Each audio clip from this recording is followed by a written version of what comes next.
Hello everyone, বাঙালিয়ান চ্যানেলে আপনাদের সবাইকে স্বাগত। আজকে বানাচ্ছি ঝাল ঝাল মুড়ি। তার জন্য প্রথমে ইনগ্রেডিয়েন্টসগুলো নিয়ে নিলাম।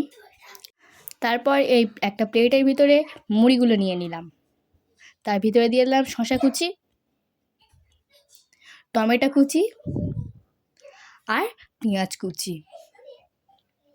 তারপর দিয়ে দিলাম কুড়ে রাখা গাজর।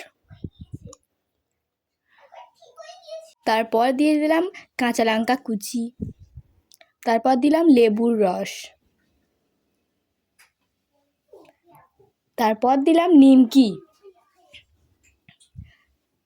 এরপর দিলাম চানাচুর,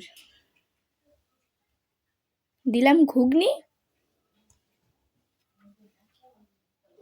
তার উপরে দিয়ে দেব ধনেপাতা কুচি।